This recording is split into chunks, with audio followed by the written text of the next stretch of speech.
Welcome to this week's Endurance for Everyone podcast.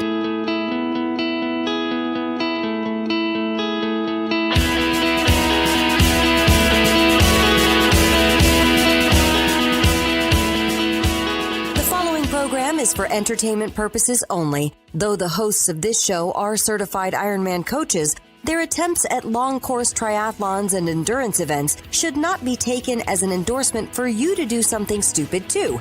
You should make your own bad decisions, then podcast about it. Now, let's start the show.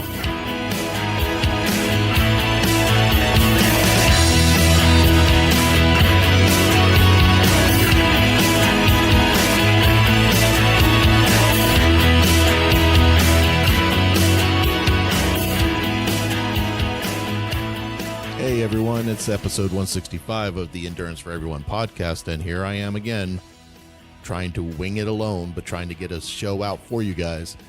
As you know, Rob has taken a bit of a sabbatical. Hopefully not forever, but if it does, then we'll keep moving on as we've always done. This is, after all, the fourth incarnation of this podcast, and I seem to be the last one standing as it goes. So we're going to keep going. We're going to try to do this. I should say I'm going to try to do this in a different format and see how it goes, and hopefully, if Rob doesn't come back eventually, then we can find somebody new to replace him and go from there. See what we can do, and like I said, try new things. Try to get different people in here, and see if we can offer some good advice and tips and things for you. So, with that said, let's move forward.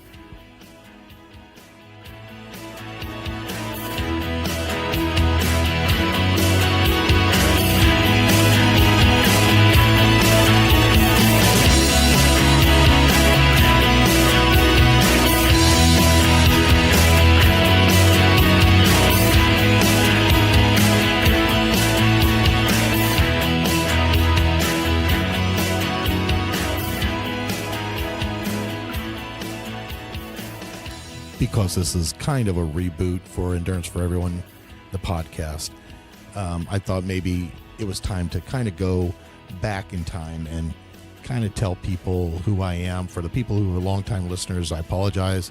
I'll try to be brief. I am more of a brief talker than most people, so I'll try to make this as painless as I can. But I thought for new listeners, people just coming to the show, even people who have been listening to the show but really never went back and listened to the first shows, back to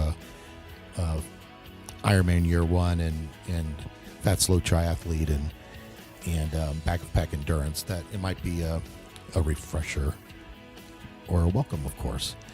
So a large portion of my lifestyle is based on getting my life together, and by that I meant I was deciding enough is enough and making the effort to change my way of thinking and living. Although hard, it's not as difficult as you think. Once you get the initial lethargy over with, your body is readjusting, and you go through this lethargy on and off throughout your training, depending on how long you're at it. I'm going through a little phase of it myself again, so it's not something that ever kind of goes away. It's always going to be there. The hard part is facing the shaking heads, the tuts, the clicks. You know, people that have known you forever, and you're trying to change yourself and you're trying to make yourself better.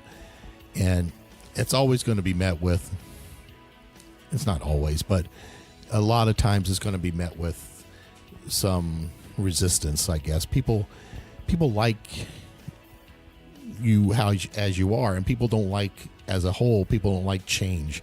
And when you start changing, that can throw a lot of people into some weird places. I turned 50 years old in 2013. I just turned 55. I've never felt, it's hard for me to feel like that I'm in my 50s. It's just a weird thing for me. But, you know, alas, this is where I am, and this is where my concerns for friends and family come in. I've already survived cancer. I've already, had my bouts. I've got ongoing lingering effects from that. And, when you go through life, you expect certain things to happen. You expect at some point that you're going to bury your grandparents. You expect you're going to bury your parents.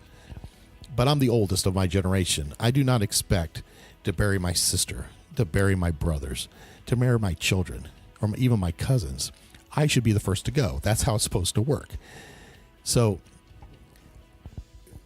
life doesn't always work that way. I'm not naive when it comes to get. The older you get, though, no matter how you look or feel, the more you are faced with the reality of your own mortality. At the age of 46, I was well over 300 pounds. And something just clicked in me one day. I decided I was not going to be 300 pounds anymore. My brother Michael always used to say that, who was also a cancer survivor himself, he's always said, and he was always an active one, but he always said to me, if I'm going to die young, I'm not going to die of something that I could have prevented. And that's why I've always looked at, I've never smoked. I never really drank, except in my Navy days. I don't really drink. I looked in the mirror that day and finally I kind of understood what he meant. Here I am at this point in my life, and I'm just kind of like letting myself get to a point that I'm going to die of something, and it's ridiculous. The only difference between me and Michael was that I gained weight. I gained a lot of weight, and the wrong part was that I used the fact that I had cancer and it was causing some of the weight gain to explain the laziness and the slothfulness, and to dismiss it as just the effect of cancer. And don't get me wrong, anybody who's had thyroid cancer or thyroid issues knows what I'm talking about here. It's not a fun thing to do. So you can't focus, you can't think, you just feel tired all the time. The last thing you want to do after working all day is to get out there on a bike or go for a run. The will might be there, but it's just not strong enough to get over that lethargy that sets in. And so the result is you gain 100 plus pounds, and which just, it's a domino effect. So now you're at this, this god awful weight, and now you really can't do it, and you just don't want to, you can't get yourself out of it.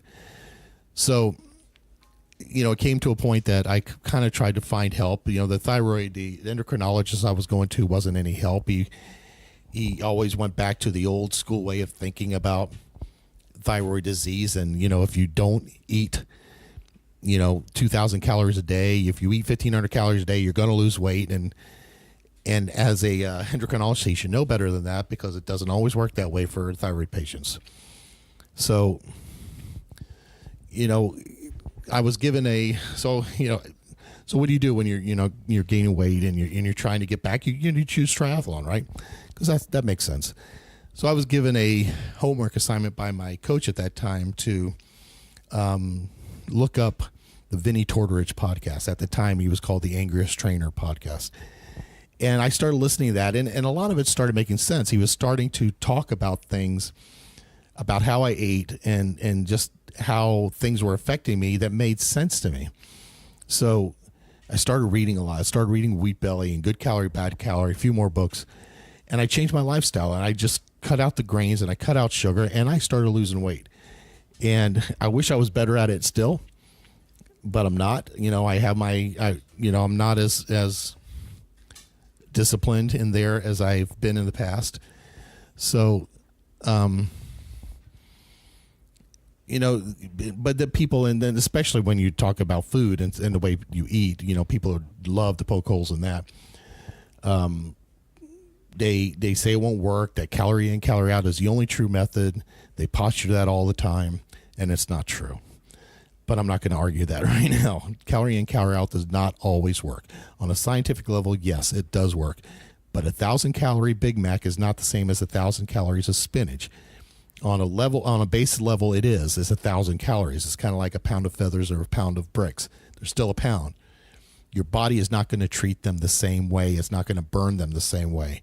So to say that your body treats 1,000 calories the same way is just not true. And you can argue that with me all you want, but it's proven. You can look it up. So I'm not going to, sit here and argue about that anymore. But people, you can show them the science. This is pervasive throughout the whole country right now. You can show people science all you want. If they don't want to believe it, they're not going to believe it. It's going to be fake news. So you can't show people science and prove anything to people anymore if they just don't want to do it. But you still see the Facebook posts. You still see Twitter feeds about people carb loading before races, which has been proven not to work. They indulge in bad eating because they can burn it off during the workout. That's not true. A wise woman told me recently that I cannot take it personally when they listen to me and still go the other direction. All you can do, and all I can do, is offer advice and hope they listen.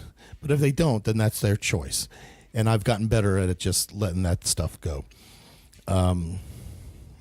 It's a good way to think, easy to do when it's the odd man on the street or a casual acquaintance, but it becomes a problem when it's someone I care about, because I want these people around me for a while. And when I see people being unhealthy and eating unhealthily, and is that a word? Unhealthily, but just doing bad things and knowing that they're doing bad things, and I don't want to lose them. I don't want to see them go before me. I'd much rather me go before them. I don't want to watch it. I don't want to see it. But that can be seen as selfish on my part. But, it comes from a true place. I'm not trying to, do it to hurt people. I'm trying to help people. But at some point, people are grown-ups, and we're still free in this country at the moment. So we can do and make our own decisions. It's the mission of Endurance for Everyone that we promote the healthy participation in endurance events regardless of your current fitness level. We at teamE4E believe with proper and appropriate nutrition and training and motivation, along with support and the guidance of the team, that we can all do these things. And that's the most important thing when it comes down to it.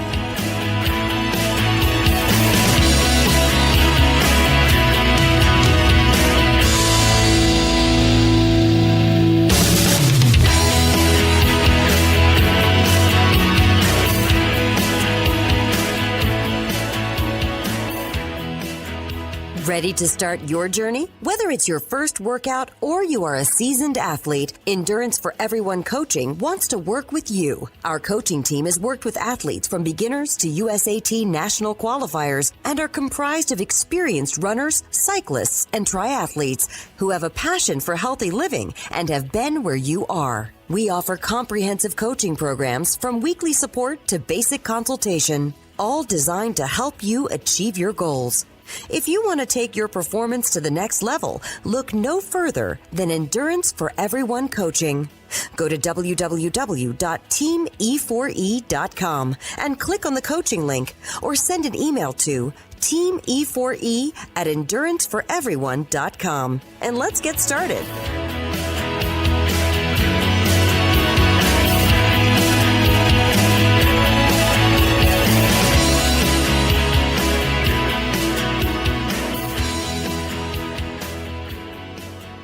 Another thought from the trail. The most fit are not always the best performers. It takes more than fitness to reach the finish line.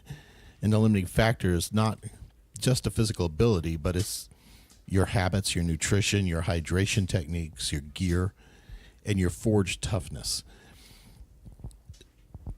Your muscles are not your greatest weapon. Your mind is your greatest weapon. Running is hard. 5Ks are hard. Marathons are hard. Now you heard the ambulance outside. Ultra running is hard. Hard is a subjective term. Even with the most training and the best preparation, something will happen you did not plan for in the days leading up to the race or on race day. It's a guarantee something is going to happen. The longer the race, the more opportunity there is for something to go wrong, to go awry. But in the same time, when something does go wrong, you have more time to correct it. So it's all about how you can think through the issue and solve the puzzle on the fly. And it's like, how many times, like before a race, Andrew and I used to talk about this. It's like you eye the field. You're standing there, you're waiting to go in the water, you're in the corral, and you're waiting for the run to start. And you're looking around and you're thinking, I think it's just human nature to think this way. I know not everybody's like this, but most of us are. And you think through it, and you're looking at this guy and you're saying, I should be able to beat that guy. And then in the middle race, that guy that you thought you should be able to beat goes flying by you. Because there's another aspect to just looking the part or being the part. I've been past in a triathlon by an 85-year-old man, and I've been passed by 12-year-old kids, and I've passed people that were much younger than me and looked more fit than I did. It's a toughness that you forge through training. And Megan said this to me before, is that, when I say, well, it's storming outside or it's raining outside, and the answer is, so what? Get out there and do it anyway. That's how you learn how to race through these things. Your race is not always going to be perfect, especially when you're talking about trail runs. And the first trail run I ever did was in Croom, and it started at 70 degrees. It was 70 degrees at 7:30 in the morning. It rained all day. By the end of the race, it was in the 50s. I know that's not cold for you guys up north, but a 20-degree drop during a 6-hour race or a 5-hour race is a big drop. So, there's no way to plan for things like that. There's no way to say, that's going to happen today, so I'm going to go out and run today. It just doesn't happen like that. So, the important thing is that not to let, and I need to follow this on my own, I know, but it's not to let the adversity during training days affect you. If you've got a run to do, and as long as it's not lightning or tornadoes like it was Saturday here, but if you've got a race to do and a run to do or swim or whatever, as long as it's safe, you need to go do it, because it's going to prepare you in the future for whatever you come across in the race. It's that forged toughness that's going to get you through.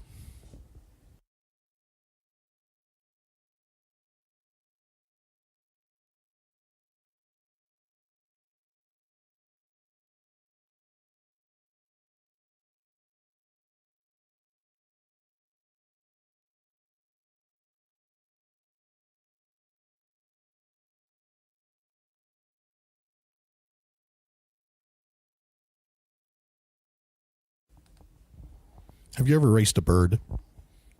During my 20-mile training run last weekend, on my way out, I was feeling really good about myself, and I was like really in a zone. And during my run walk splits, my runs were well within the 10 to 11 mile pace, and my walks were well under 16-minute miles. So I was feeling really good.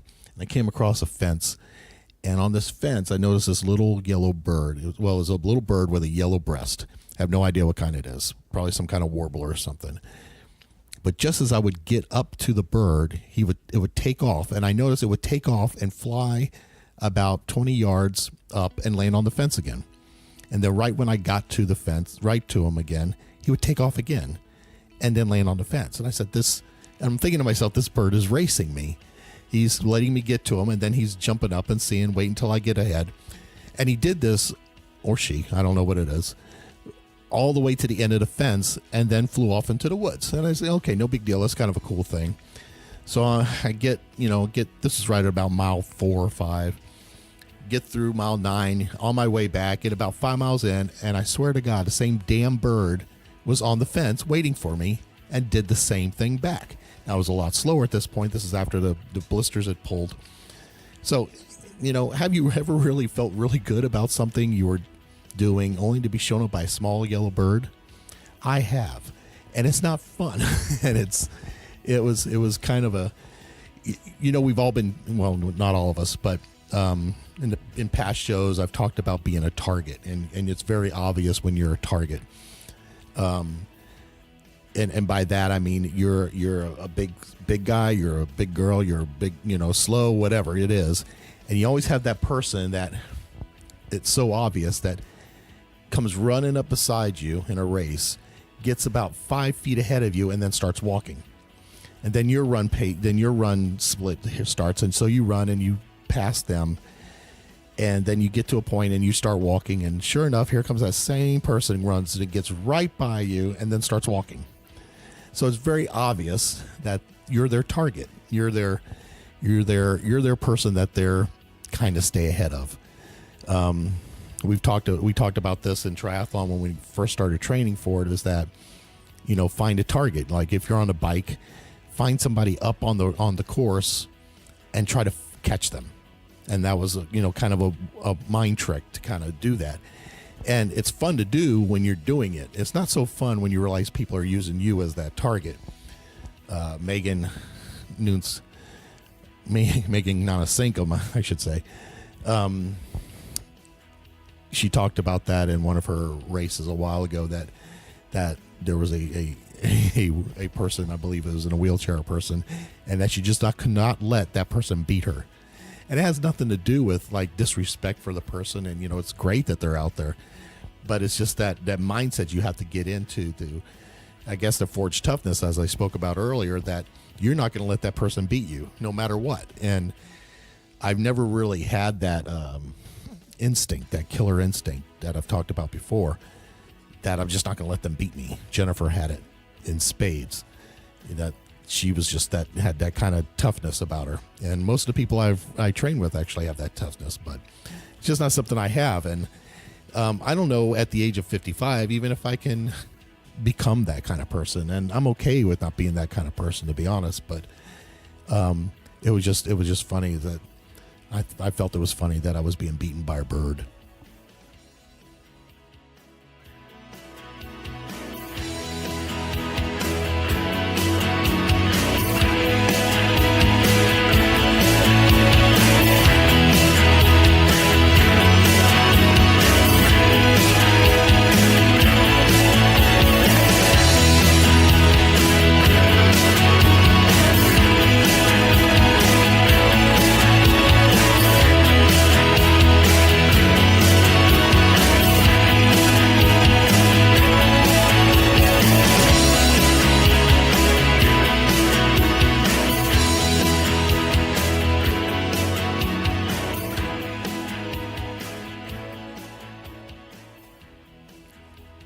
In my run last Saturday, I was passed by a woman on a bike that, after she got about 10 feet in front of me, I was hit by this waft of perfume that transported me back to Woolworths and DeLand and my grandmother's Tigress.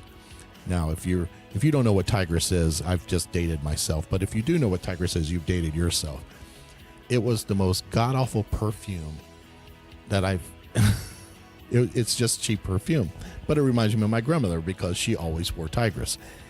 And I don't get, and maybe somebody can enlighten me on why people, and I'm going to say people because I've seen this with men too, want to put on perfume, cologne, makeup when they're going to train or when they're going to race. I don't understand this mentality, and it just amazes me that there was so much cologne on this person, or just so much perfume in this case on this person, that I could smell it when she was a good 20 yards ahead of me. And so maybe somebody can write into the Facebook group or send an email to me. I hate email, I'm sure, because I'm sure somebody is getting ticked off about me saying or having the gall to say this about somebody, but I just don't understand it. What's the purpose of makeup during a race or while you're training? Please, somebody enlighten me.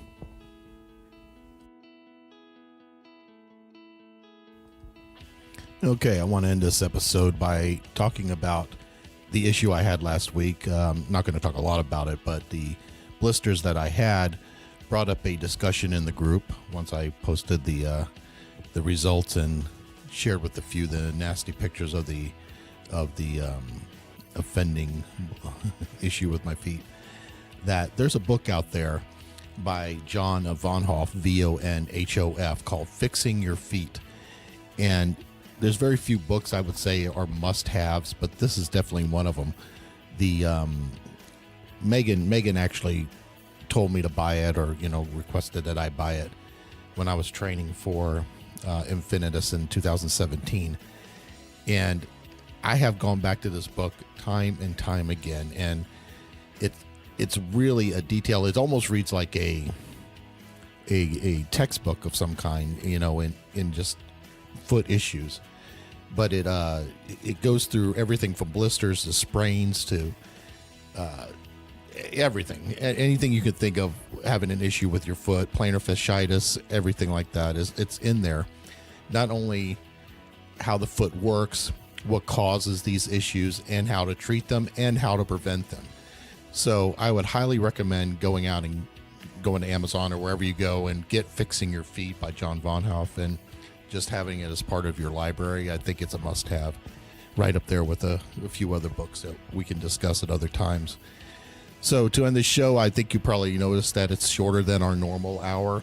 That's just because I'm not the type that can talk for an hour like Rob or Andrew could. So I'm not that much of a talker. So I'm better when, we have co-hosts or guests or something like that. So just expect shorter episodes. What I'm trying to do is kind of record thoughts as I go through the week and kind of mash them together for a show at the end. So if there's anything you want me to talk about or have any questions you'd like me to answer, send them to me at john@enduranceforeveryone.com, or if you're in the Facebook group, just shoot me questions in there. Let me know what you'd like me to talk about, or anything you'd like to know a viewpoint on. Everything except politics, of course. And we'll get to them. So if you're not a member of the Facebook page, go to facebook.com/groups/teamE4E and request an ad, and we'll get you in there. You can go to any of the social media sites, Instagram, Twitter. teamE4E is the normal call for us, and you'll find us anywhere. We're even on Tumblr. The website is teamE4E.com, or you can go to the blog at fatslowtriathlete.com and let us know what you're thinking. And there goes a motorcycle racing down the road like they do every Sunday night.